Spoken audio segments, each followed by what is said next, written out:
while you're finding your seat, you know, it's kind of a small world, and it's nice to not know a lot of things. I gave that example yesterday of Liberal, Missouri, that had, back in 1880, was established as a town for non-disbelievers. Someone comes up to me after my class and says their grandparents or great-grandparents lived there. Yeah. I don't want to mention any names, but if you're interested, you can ask Marilyn Allen about her husband. But we will reiterate, my understanding is it wasn't that way very long. It's a little town of about 400 people, close to Kansas, about 5 or 6 miles, Tom told me, from the Kansas border. It was Robert Pirsig who was quoted, or who said, when one person suffers from a delusion, it's called insanity. When many people suffer from delusion, it's called religion. And that's the way many, many people view what we are about. We're delusional. Delusion is defined as a persistent false belief, and many claim religion to be exactly that. But in life and in relationships, I think we all engage in evidence-based faith. Seldom does absolute proof exist for many of our areas of life. Usually it's based on reliable track records and the evidence that we can glean. Is there evidence that God exists that can be the basis for our faith? The answer to that is absolutely. This is not a class so much to necessarily convince most of you of that, although maybe some of our younger people wrestle with that. But it is a class, I hope, to allow some of us who are older to be better able to defend and answer questions that come our way. We are not doing a very good job of teaching and answering questions for our younger people, in my opinion. If I could use a colloquialism, in general, we stink at it. We teach them what we were taught. We teach them what we have learned. We are not necessarily teaching them all of what they need to learn. And you will have more on that in a moment. The atheist believes that life is rather simple. It's based upon DNA. And since in their view we are simply dancing to our DNA, no one can be blamed for anything.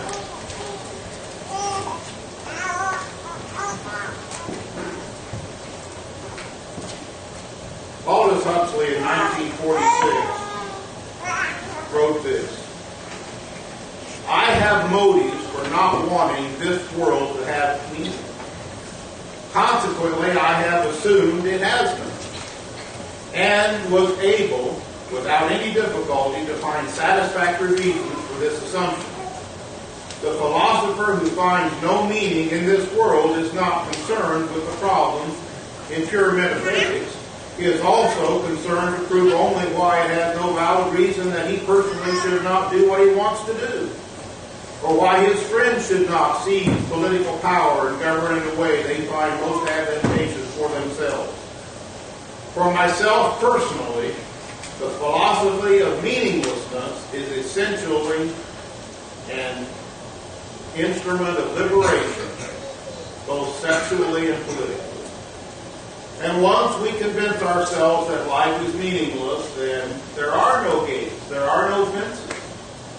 It's whatever we feel is appropriate. David Berlinski, in one of his writings, The Devil's Delusion, wrote, if one is obliged to accept absurdity for fear of a divine foot, imagine what prodigies of effort would be required for the rest of the divine torso to be found wedged in the door of some justifiable irritation, demanding it to be let in.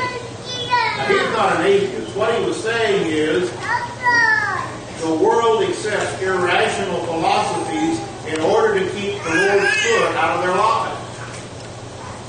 And they are willing to accept irrational philosophies because they so desperately want the Lord out of their lives.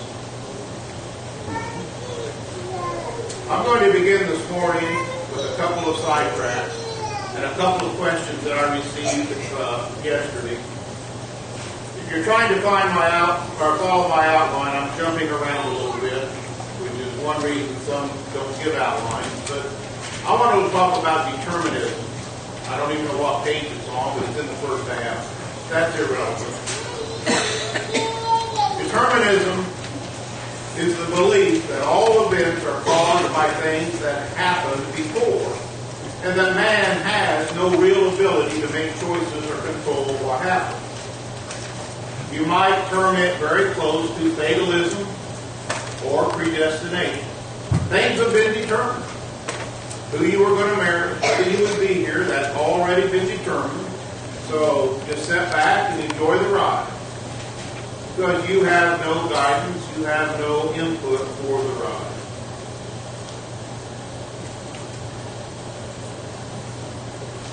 That has a tremendous effect on the worldview.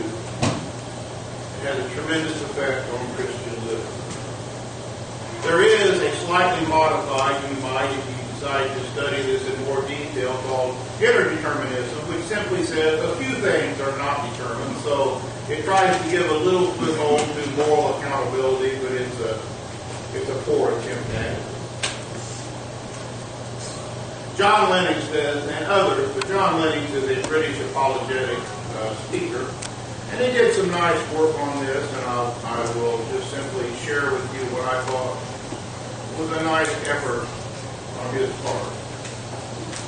He said, determinism is the belief that our conduct is the result of our DNA and our hardwiring. Sin, therefore, is genetic. Sound familiar? It's a genetic issue, and also our belief in God is determined by our capacity to believe, and that is genetically determined. Now, that's not his belief, that's his explaining to us what this concept of determinism is. You sin, it's because you're genetically wired that way. You believe in God, it's because you're genetically wired that way. People who don't believe in God, it's not their fault, they just have bad genes, or good genes, depending upon your perspective. It's predetermined. He went on and said, Christianity, this is the determinist approach, Christianity is then perhaps a mental or genetic defect. If you're a Christian, it's because you're genetically presupposed to be a Christian. And if you don't agree with Christianity, you would view a Christian as a genetic mutant. Therefore, we are not accountable for sin. Almost all of this goes back to trying to keep us from being accountable for sin. Now, his comments on this. If this belief, Christianity, is chemically or genetically engendered, is not also the belief that Christianity is chemically or genetically engendered, also chemically engendered? He nailed it. And we're going to see several times in my next few sessions how these arguments, if we will simply ponder them, collapse under their own weight. I'm going to try very hard to not make them laughable, because that would underestimate our enemy, maybe, in our minds. It's easy to get in a group like this and just poke fun and giggle and laugh at stupidity. But what good does that do us other than make us feel a little better? It doesn't help us fight the enemy, in my humble opinion. He goes on and says, would not then all beliefs be genetically induced? If you're a Republican, it's your genetics. If you're a Democrat, it's your genetics. If you're a communist, it's your genetics. And there's no end to it. Well, genetics have something to do with all of us. But they don't have anything to do with whether or not we are Christians. Our environment, yes. Our genetics, I believe, no. This whole concept of delusionalism, you just find it all over the text that we have. Richard Dawkins, an atheist, wrote a book entitled The God Delusion. That was followed by a book by Alistair McGrath called The Dawkins Delusion. That was followed by a book by David Ackman, The Delusion of Disbelief, which was then followed by a book by David Bernowski, The Devil's Delusion. I guess if you want to sell a book, put delusion in the title. But there are delusions, aren't there? I'm going to read a quote now by Stephen Turner. Stephen Turner is a British journalist. He's an atheist. It's a little long quote, so I didn't type it. Again, my fingers get tired, so you will have to listen, if you choose to listen. It is taken from The Creed of Atheists, written by Stephen Turner, a British journalist. He said, "We believe in Marx, Freud, and Darwin. We believe everything is okay as long as you don't hurt anyone to the best of your definition of hurt and to the best of your definition of knowledge. We believe in sex before, during, and after marriage. We believe in the therapy of sin. We believe that adultery is fun. We believe that taboos are taboo. We believe that everything is getting better despite evidence to the contrary." That's an interesting statement. "The evidence must be investigated, and you can prove anything with evidence. We believe there's something in horoscopes, UFOs, and bent spoons. Jesus was a good man like Buddha, Muhammad, and ourselves. He was a good moral teacher, although some of his morals are basically bad. We believe that all religions are basically the same, at least the ones that we read were. We all believe in love and goodness. They only differ in matters of creation, sin, hell, and heaven, God, and salvation. We believe that after death comes nothing, because when you ask a dead person what happens, they say nothing. If that is not the end, and if the dead have lived, then it's compulsory heaven for all, except maybe Hitler, Stalin, and Genghis Khan.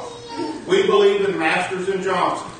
What's selected is average, and what's average is normal, and what's normal is good. We believe in total disarmament. We believe that there are direct links between warfare and bloodshed. Americans should beat their guns into tractors, and the Russians would surely follow. We believe man is essentially good. It's only his behavior that lets him down. This is the fault of society. Society is the fault of conditions, and conditions are the fault of society. We believe that each man must find the truth that is right for him, and reality will adopt accordingly. The universe will readjust history, and history will alter. We believe that there are no absolute truths except the truth that there is no absolute truth. Again, that's an oxymoron. We believe in the rejection of creeds, the following of individual thought. If chance be the father of all flesh, disaster is his rainbow in the sky. And when you hear state of emergency, sniper kills 10, troopers on the rampage, bomb blast schools, it is but the sound of man worshiping his maker. End quote. I don't expect you to absorb all of that. You can Google it, read it, study it to the extent you want. But that's where this line of thinking takes us. Now, a slight aside. Poor John and Butch heard this real early this morning. I am in a bad mood. It happens. And when I get in a bad mood, the wise thing for me to do is extract myself from the presence of others, because I tend to show it. Well, let me explain what I mean by that.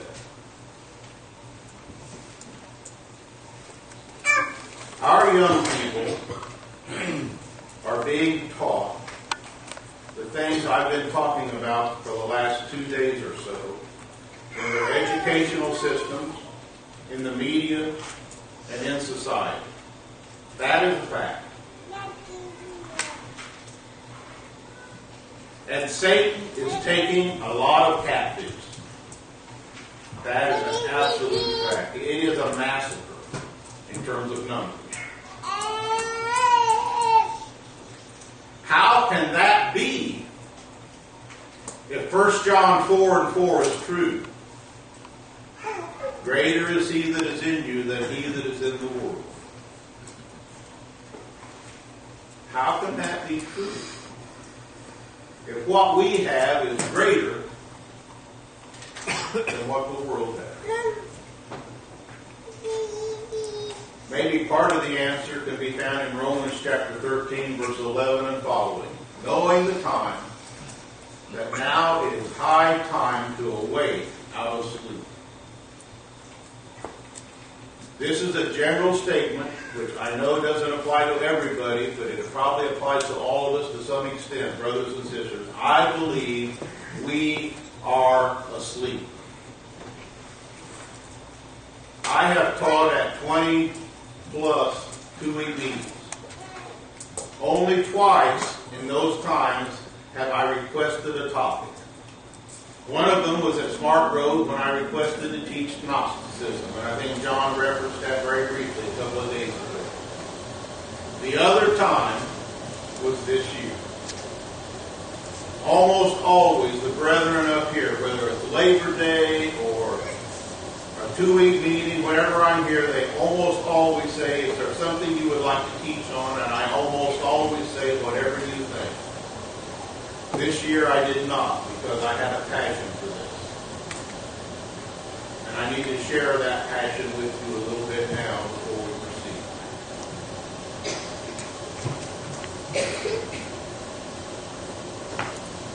What are we doing? Fun in the sun or fun in the sun? Many of you have or will soon be retiring. That's a choice. Fun in the sun?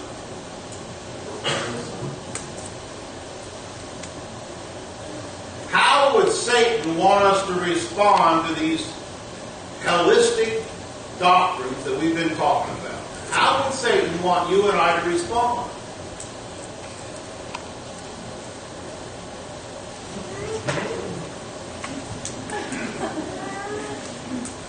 That is exactly what Satan wants us to do.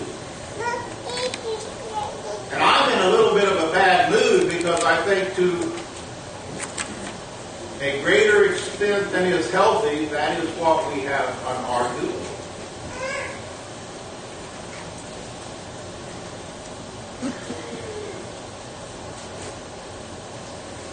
I believe the answer is meat, not in fact.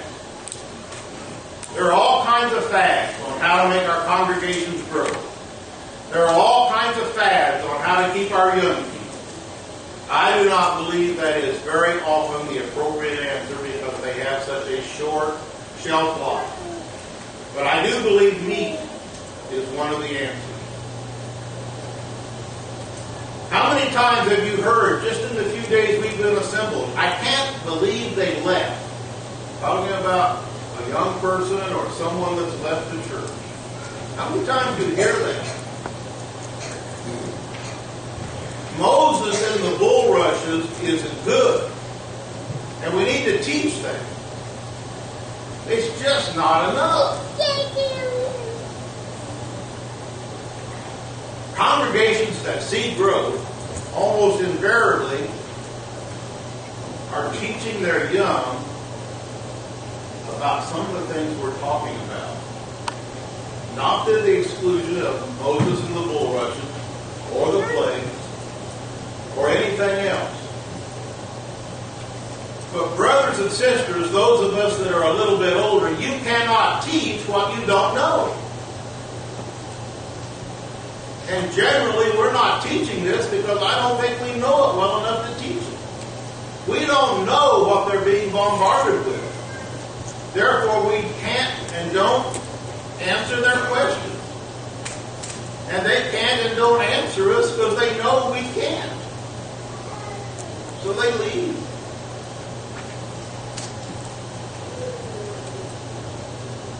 If we don't know, we can't and won't teach.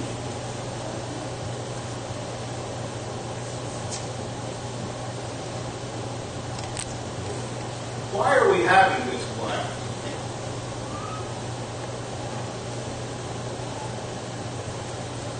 I hope we're having this class, or I want us to have this class. I asked for this topic so that the younger will be able to understand maybe better the folly of some of the things that are being taught, and pray to God that those of us that are older will have the guts and the knowledge and the courage to teach them. And that will take work. You can regurgitate the plagues. You can regurgitate the Ten Commandments. You can regurgitate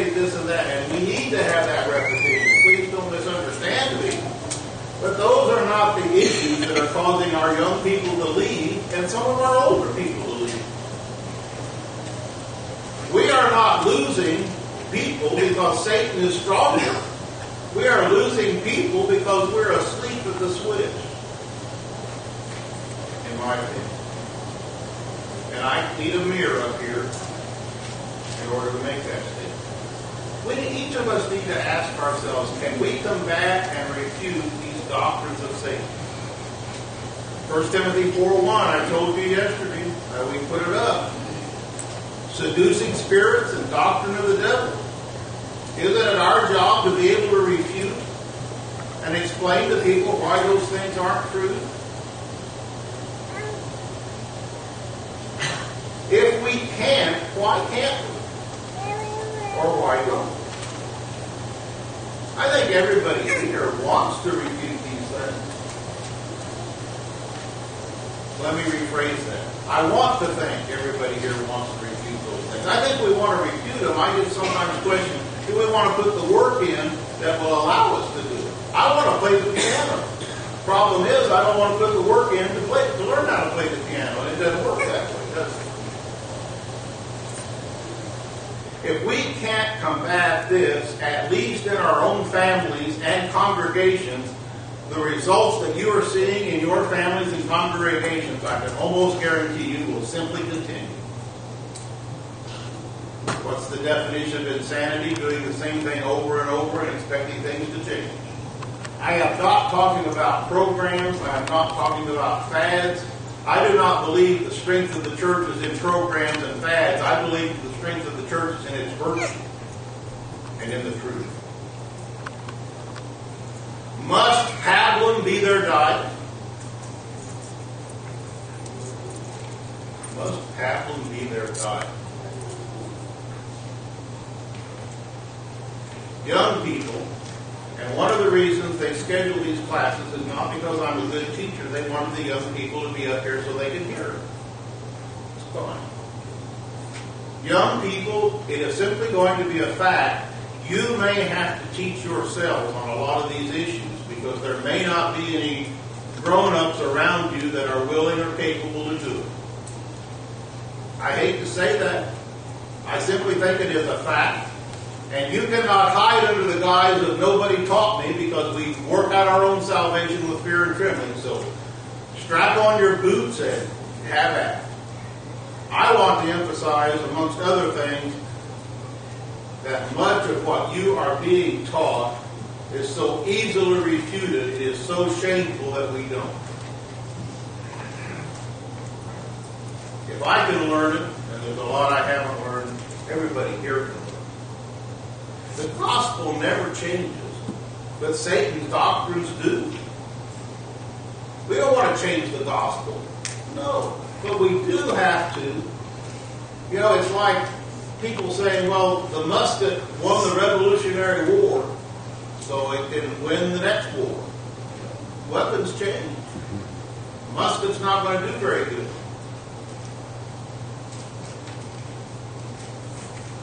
I do believe methodology changes are usually fool's gold. They make people think they're making progress. That's not the issue. I believe content is the priceless treasure, not methodology.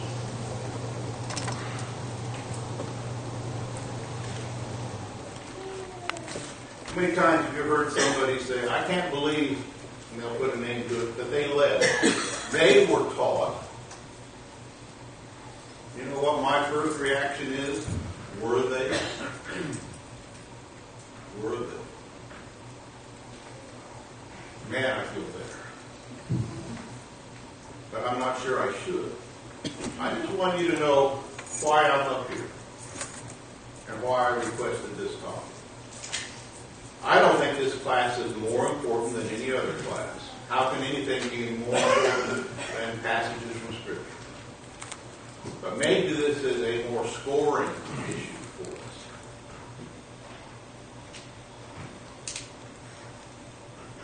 I had a couple of questions, and this one is this was really a comment / question. I was talking yesterday about pantheism, and one of the uses of pantheism, it says that God is in everything, Well, if God is in everything, then evil exists, so God must in some way be in evil or evil in God, and that's a non-starter for our biblical worldview. And it led to a discussion, and I want to just comment a little bit today on the will of God. You hear people say, well, whatever happened, it was the will of God. Was it? How do you know? How do you know that was the will of God? Was it the will of God that Cariella died this week? Well, that leads to the real question, is all that happens God's will? Well, I don't have any difficulty saying with some volume, absolutely not. In fact, most of what happens is not God's will. We often use the term God's will in a comforting way. In 2 Peter chapter 3, verse 9, it's not God's will that any should perish. Are most people going to perish? The Bible teaches us that the broad way and the narrow way. Revelation chapter 22, verse 17, which I don't think is one of the chapters Rick had, so I'll comment on it just a little bit. It's God's will that we would all come and drink of the fountain of life. Are most people going to do that? No. The most common thing that man does is not God's will, because the most common thing man does is sin. We're best at it. Is that God's will? Well, that's obviously a rhetorical question. The phrase, it was the will of God, is often a comfort phrase, but I'm just saying, let's be very careful that we don't wrongly blame God for things that God did not do. Amen. I know it's comforting when somebody dies or somebody gets sick. Well, it was God's will. Well, there may be times when that was, but I think in most times probably it wasn't. But I don't want to blame God for that. It is a form of responsibility escapism, which is what all of these satanic doctrines are. They're escapism from being accountable for our actions. Whether it's atheism, whether it's modernism, whether it's postmodernism, whether it's secularism, whether it's humanism, whether it's anyism.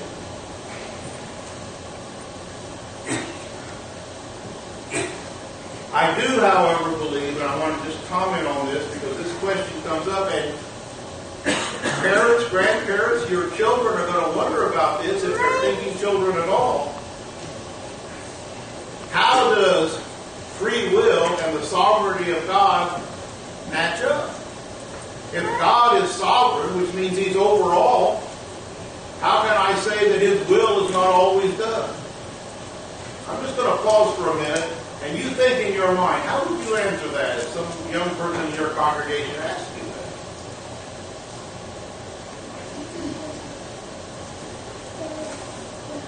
Well, I believe the issue, or at least I've resolved it in my own mind, and I'll simply share my thinking, is God's will is always done in process, if not in actuality.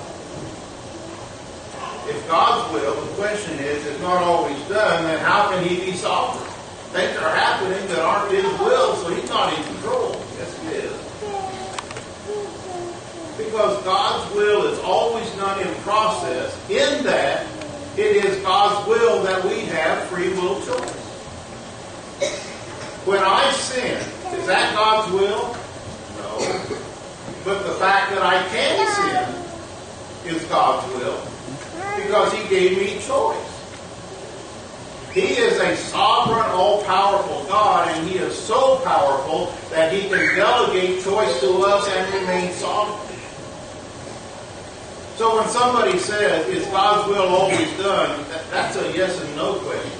No, it is not always done, in that what He wants to be done is done, but it is always done, I believe, in process, because He allowed us those choices. While our actions may not accord with God's will, the fact that we can choose is His will. In that sense, His will is always done, and He therefore remains sovereign. I don't think that's overly complicated. But those are the types of questions that people have legitimate right and should expect an equipped soldier of the Lord to be able to share. I had one other question, and the person didn't sign their name, and that's fine. I appreciate that. I am going to say to whoever gave this question, if you don't mind, put in the question box whether you're going to be here next week or not. You don't have to sign your name, and that'll let me know whether to address this in more detail this week or save it till next week when I was going to. But I'm going to comment on it. The question is going to be far better than the answer, but you're used to that. Question. Since we send our kids to school 8 or more hours a day to be educated about life in this world, how do we as parents use the few hours we have left to unteach or shape their thoughts to think through the eyes of God and have a biblical worldview? Their thoughts about origin, meaning, morality, and destiny are being shaped by humanism every day of the week at school. How do I counter that teaching, by the few hours I have with them every evening or at a 2-week meeting each year? Well, the last part's easy. You're not going to counter that with a 2-week meeting every year. I don't care if you come to every one of these. That's just not enough. It's like parents who send their kids to VBS and expect us to do in 1 week what they don't do the other 51 weeks. It won't work. It can augment, but it won't undo it. I guess I would kind of go back to my soapbox. First of all, we've got to study and train ourselves on these issues so that we can answer those questions and respond, rather than being a deer in headlights.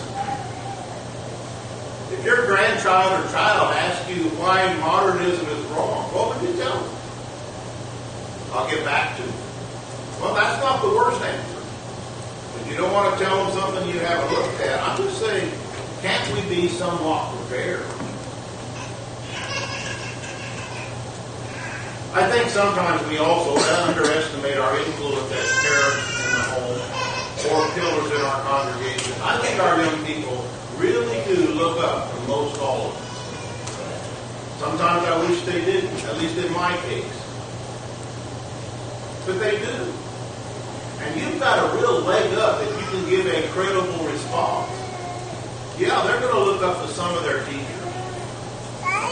But teachers aren't all that smart. At least that's been my experience.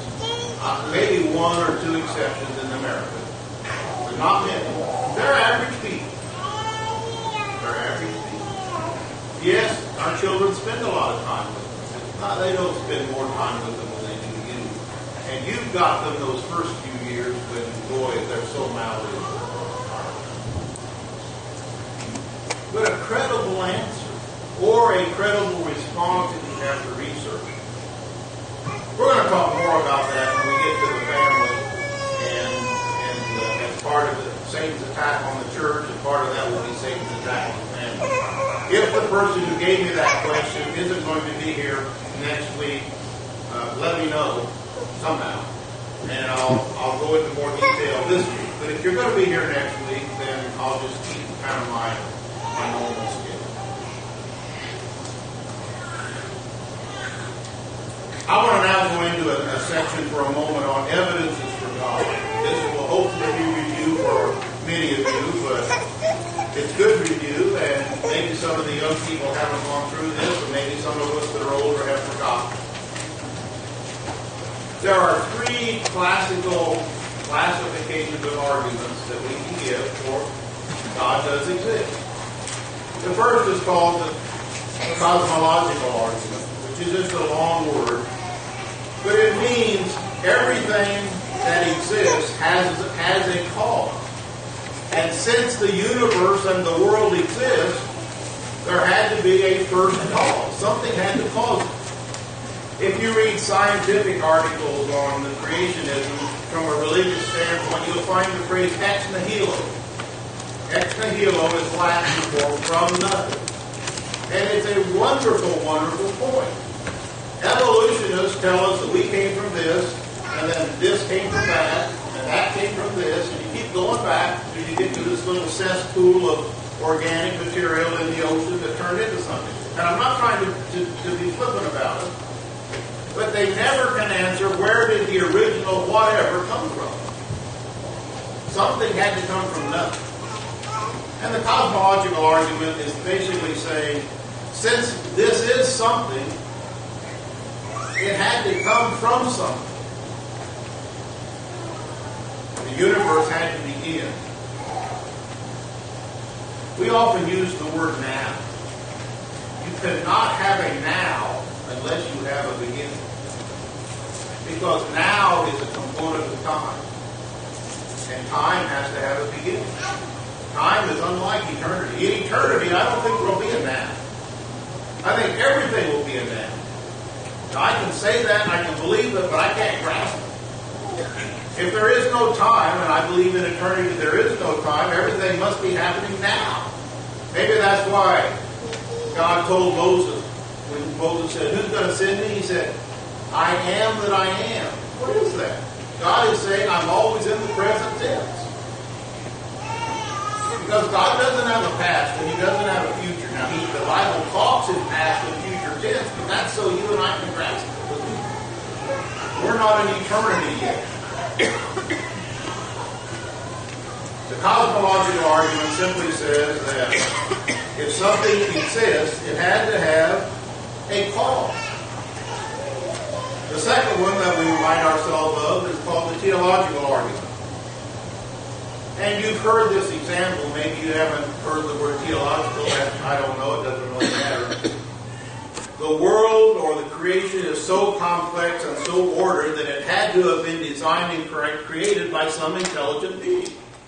The old example is you can't just take all these pieces of a clock and throw them up and expect them to turn into a clock when they hit. You can't take all the words that we have and throw them up and expect them to organize themselves into a dictionary.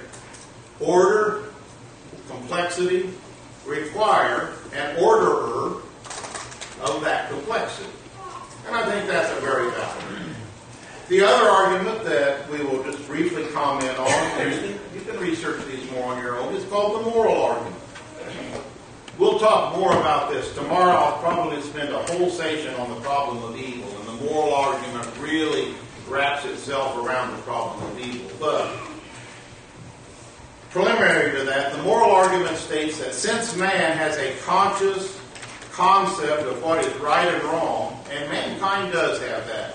We don't necessarily behave that way, but we know what's right and wrong. That's why our consciences do or don't hurt us. In order for man to have what he has, some sense of right and wrong, there must be a higher consciousness or moral attribute of what is right or wrong. This is the concept: is if there is right, there has to be wrong. Or if there is wrong, there has to be right. Would be a better way for me to say it.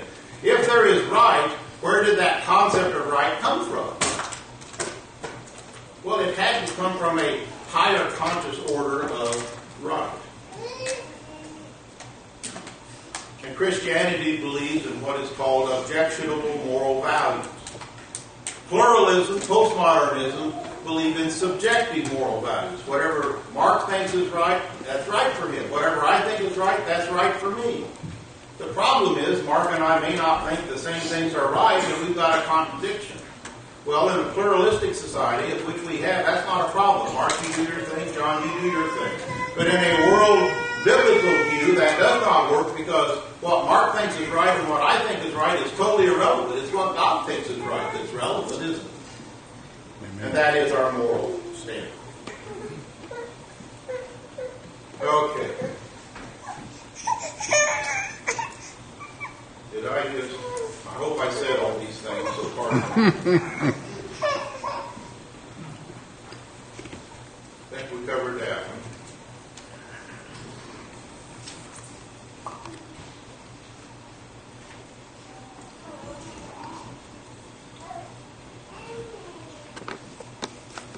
Okay. I didn't give you Romans 12, 14, and 15. You can go to that if you want to. Take a look at it. Now, how would Satan want man to respond to these evidences that there is a God? How would Satan want man to respond to them? I was going to say, if you haven't figured out what's coming next, you need to wake up. That's how he wants us to respond to that. And again, I'm not trying to be flippant, but if you got sand in your hair,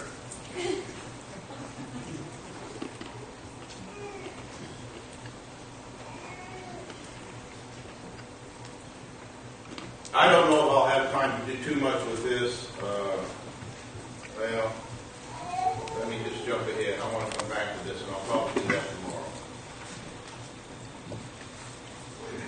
So just pretend like you didn't see that slide. It is in your notes. But I've got about 8 minutes left. So, and we've been talking about the meaning of life, and I touched on this yesterday, but not in great detail. I believe life has meaning because of two things: God and immorality. And this is not to lessen God, but if God, I said immorality, I meant immortality. God is not immortal and we are not immortal, then I don't think life has meaning. And let me explain. That does not denigrate our God because our God is immortal. If those two things don't exist, life is absurd. It makes absolutely no sense. Suicide is probably a logical option if those two things don't exist. I don't want any of us to do that, please. But it makes perfect sense. If life simply ends in death, where is its meaning? If life becomes without significance, it becomes without value, and it becomes without purpose. And that's why so many people are floundering emotionally and mentally in their lives and in their relationships. Most of us find death a little terrifying. And if you don't find death terrifying, which I think that wanes a little bit as we get older, dying is a little trepidatious because none of us know how that's going to feel or what it's going to be like. Every time I do a funeral, I wonder, what is that person doing right now? Well, I don't know for sure. And all the people that know can't come back and tell us. But it even terrifies children until they come to grips with it. John Paul Sartre said, whether it's a few hours or a few years, once you have lost eternity, it doesn't matter. Man, he nailed it. If there is not eternity, this life doesn't matter. If after I'm done here on this earth, that's the end of it, what does it matter what I do while I am here? Now, if you have an answer for that, I'll be here for another week and a half. It just doesn't matter. If all we do is live and die, then our lives have no more significance than a barnyard of pigs or a swarm of bees. Because that's what they do. If we live merely to die, and that's what I think most people do, our lives can have no purpose. All of the achievements, all of the great things that man has done are ultimately buried in a universe with no meaning if there is no God and if there is no eternity. Those are the things that make the difference. Why live as a saint rather than Hitler? If everybody's fate is going to be the same.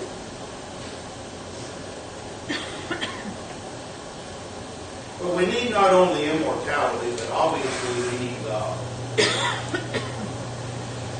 If we only have immortality without God, there is still no right or wrong. There's just eternity, but there's no right or wrong. There are no values. There's no good and evil. Without these, there is still no significance to life except longevity. And longevity is not a virtue. It may be a pleasure. And please, I know we've got many examples of this here, and God bless you, but inside me, when I'm trying to not show what I'm really thinking, which I'm not very good at, people will extol someone who's been married 60 or 70 years. Or they live, lady in Clarinda, Iowa, she just had her 103rd birthday as a member of the church. Well, that's kind of wonderful, but that's longevity. That's not quality. You can be married for 70 years, and it can be one of the most hellish things you ever lived through, I guess. You can live a life of 103 years and be lost. Longevity is not the virtue. Longevity with the quality is what the virtue is. But if God exists, then our lives are infused with eternal significance beyond longevity. So that's why I picked these two. If God doesn't exist, we have longevity without virtue. And if only God exists without immortality, it's all going to end, so why worry about it? Well, obviously God is both, so we can't separate those. And please don't take my comments in any way sacrilegious. I'm just saying those are the two components that we have to come to grips with. And how wonderful that is. We can enjoy God forever. Amen. Carrie Ella is enjoying God. Well, he's the judge, not me, but from her life, she's enjoying God now more than she ever did before, and it will never end. That's probably why Paul says in 1 Corinthians 15, "O grave, where is your victory? O death, where is your sting?" And this makes the moral choices, however, of this life so much more significant. Young people, if there was not an eternity, then all of these choices that older people are urging you to take in the right direction, it doesn't matter. But there is, so it does. And let me look at the front half of the crowd. It matters for you too. It matters for me. So it is God and immortality that I believe are the real crucial elements of life. This has been a little preachy, and I don't really apologize for that. You may or may not have cared for it. But I really think it is so important.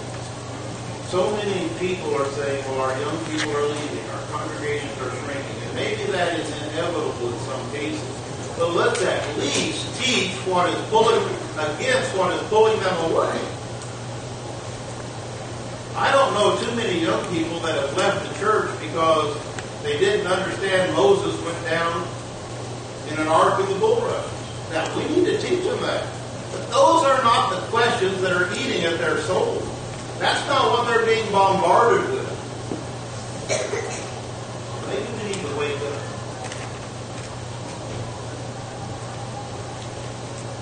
Getting people to teach our teenage classes in our congregation is sometimes the hardest book to fill.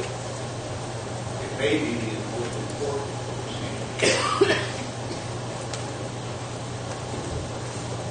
I don't think many times our trepidation is they won't understand.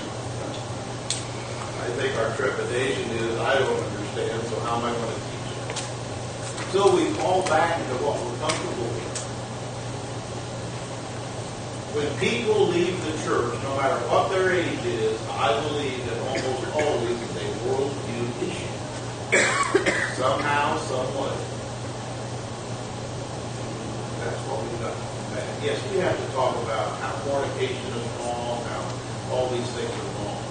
But those are worldview, those are the symptoms of the worldview issues. We owe it to one another to, shall I say, challenge ourselves in my humble opinion. I was going to open it up and say, does anybody have a comment? But it looks to me like we don't have any time. So let me see if I can do this better than yesterday.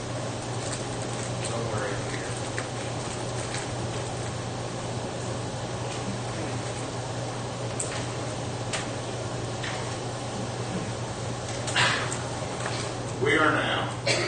approaching that wonderful moment of the lunch.